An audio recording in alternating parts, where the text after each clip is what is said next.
Hello friends, welcome back to this channel. दोस्तों, इस video में हम लोग बात करने जा रहे हैं वोडाफोन आइडिया लिमिटेड के लिए। लेकिन शुरू करें अपनी बातचीत को उससे पहले आपसे दो रिक्वेस्ट करना चाहूँगा।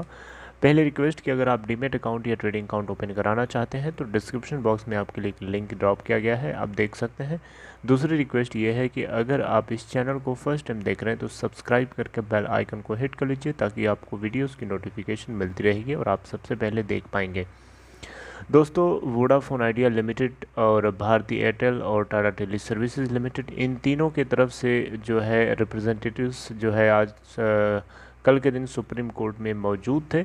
और क्या डिस्कशन हुआ, क्या कुछ हुआ, वही हम डिस्कस करेंगे।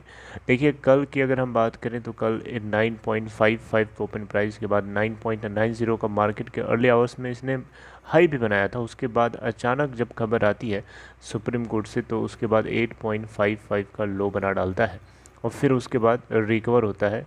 आप देख सकते हैं शार्प रिकवरी भी हमें देखने को मिलती है। दोस्तों, अब दिमाग में एक क्वेश्चन आ रहा होगा कि डिलीवरी का क्या स्टेटस है। तो ये देखिएगा, एनएससी के और बीएससी दोनों प्लेटफॉर्म के ट्रेडेड वॉल्यूम को मिला करके 19 जुलाई 2021 को 24.9% की डिलीवरी उठाई गई। दोस्तों, खबर क्या है, क्या कुछ हुआ, डिस्कशन क्या हुआ, यही हम डिस्कस करेंगे। देखिए, सुप्रीम कोर्ट के अंदर जो है वोडा आइडिया, भारती एयरटेल और टाटा टेली सर्विसेज तीनों के जो लॉयर्स थे वो सभी के सभी मौजूद थे। अपने अपने पॉइंट ऑफ व्यू से तीनों ने एक ही बात को रिप्रेजेंट करने की कोशिश करी। तो सुप्रीम कोर्ट के जो जजेस थे तीनों लोगों का, जिसमें दो पुराने जजेस थे जो सितंबर 2020 के अंदर जो इस केस को हैंडल किया था, दो जज वही थे और एक कोई नया था। एक जो नया था वो बेसिकली अरुण मिश्रा को रिप्लेस करने वाला था, यानी अरुण मिश्रा रिटायर हो चुके हैं तो उनकी जगह पे कोई तीसरा जज थे, बाकी दो पुराने वाले थे। तो अमित शाह नहीं, कोई शाह करके हैं और एक अब्दुल नज़ीर करके कोई नाम है इनका। ये दो मेन जजेस थे और एक कोई नया था। तो इन लोगों ने जो डिसीजन लिया है, डिसीजन देखिए क्या लिया है, इस बात को सुप्रीम कोर्ट ने अभी रिज़र्व करके रखा हुआ है। यानी क्या उसका आउटकम होगा उसके बारे में हम लोग बाद में पता चलेगा।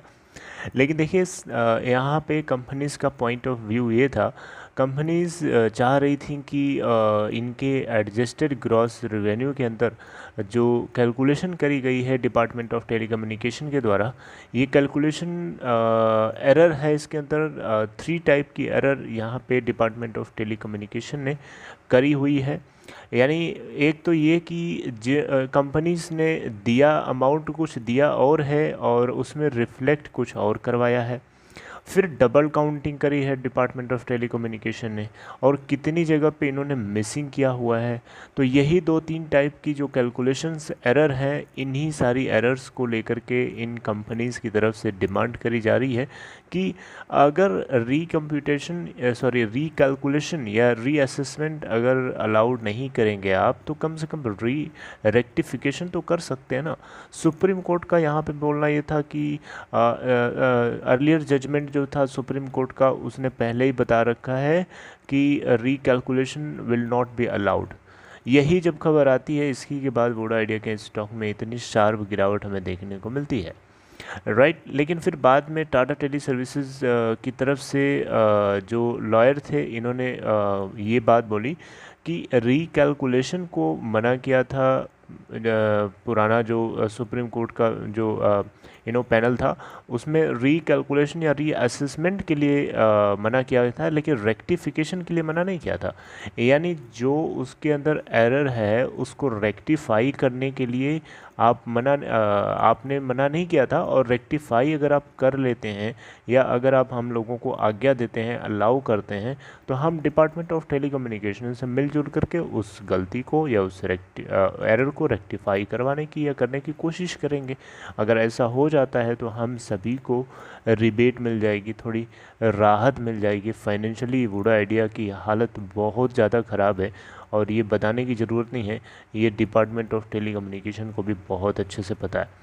तो दोस्तों, अभी क्या फ़ैसला लिया गया है, फ़ैसला कुछ ये है कि सुप्रीम कोर्ट जो है इस केस को पूरी तरीके से समझ चुका है। तुषार मेहता जो कि सरकार को रिप्रेजेंट कर रहे थे डिपार्टमेंट ऑफ टेलीकम्युनिकेशन से, तो इन्होंने ज़्यादा कुछ बातचीत नहीं करी क्योंकि इनको डिपार्टमेंट ऑफ टेलीकम्युनिकेशन से इंस्ट्रक्शंस लेने थे, अदरवाइज़ इनके लिए भारी पड़ जाता। समझ रहे हैं? तो इसके ऊपर सुप्रीम कोर्ट अपना जो जजमेंट है रिज़र्व किया हुआ है। आगे देखते हैं कि क्या इसमें आउटकम आता है। वैसे चांसेस ये भी हैं, चांसेस हैं कि वोडा आइडिया, भारती एयरटेल और टाटा टेली सर्विसेज तीनों के एरर्स जो हैं AGR ड्यूज़ को कैलकुलेट करने के लिए उस एरर को रेक्टिफाई करने की परमिशन डिपार्टमेंट ऑफ टेलीकम्युनिकेशन से से परमिशन के रूप में हो सकता है सुप्रीम कोर्ट छोड़ दे, क्योंकि सुप्रीम कोर्ट ये बोल सकता है कि डिपार्टमेंट ऑफ टेलीकम्युनिकेशन अगर चाहे तो आप रेक्टिफिकेशन के लिए आप बात कर सकते हैं। अगर डिपार्टमेंट ऑफ टेलीकम्युनिकेशन नहीं चाहेगा तब आप रेक्टिफिकेशन नहीं कर सकते। शायद इस तरीके का जजमेंट आ सकता है, क्योंकि ऐसा लग रहा था कि डिपार्टमेंट ऑफ टेलीकम्युनिकेशन को रिप्रेजेंट करने वाले तुषार मेहता से इस बात को लेकर के कंसेंट लिया जा रहा हो कि आपका पक्ष क्या है, आप क्या स्टैंड पॉइंट क्या है, लेकिन वो ज़्यादा कुछ बता नहीं पाए क्योंकि उनको डॉट से कुछ इंस्ट्रक्शंस पूरी तरीके से नहीं लिया था। राइट।